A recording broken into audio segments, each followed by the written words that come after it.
Hi, and welcome. Today we're going to tackle a very common task in Smartsheet, copying columns from one sheet to another. It sounds simple, but there are a couple of ways to do it, and each method has a different result.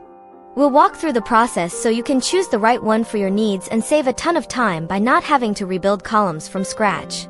Let's start with the most basic method, which is a simple copy and paste.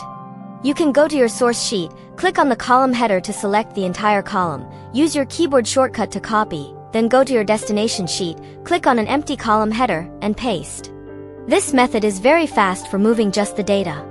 However, it has a major limitation.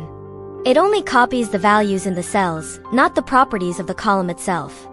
For example, if you are copying a status column that is a drop-down list with options like Not Started, In Progress, and Complete, this simple paste will only bring over the text, not the drop-down functionality. Your new column will just be a standard text column. This might be all you need for a quick data dump, but for a true replica, you'll need the official Smartsheet method. For the second, more powerful method, we will copy the column's structure. Go back to your original sheet and right-click on the header of the column you want to copy. From the menu that appears, select the option Copy to another sheet. A dialog box will pop up. Here, you'll select the destination sheet where you want the new column to appear. You will also see checkboxes to include things like formatting and attachments if you need them. Once you click OK, Smartsheet creates a brand new column on your destination sheet. The key difference is that this new column is a perfect structural copy of the original. If it was a drop-down list, the new column is a drop-down list with all the same options. If it was a contact list column, it will be a contact list column. The important thing to note is that this method only copies the column's type and properties. It does not bring over any of the data from the cells.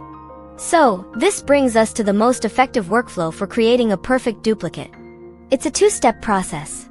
First, use the copy to another sheet method we just covered to create the column with the correct properties on your destination sheet.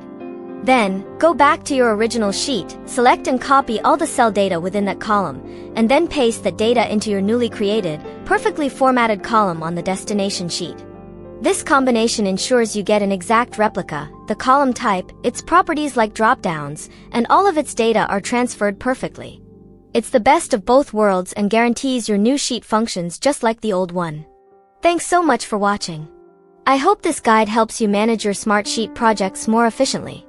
If you found this video helpful, please give it a thumbs up and consider subscribing for more tips and tutorials to make your work easier. If you have any questions or other topics you'd like to see covered, please leave a comment below. See you in the next video.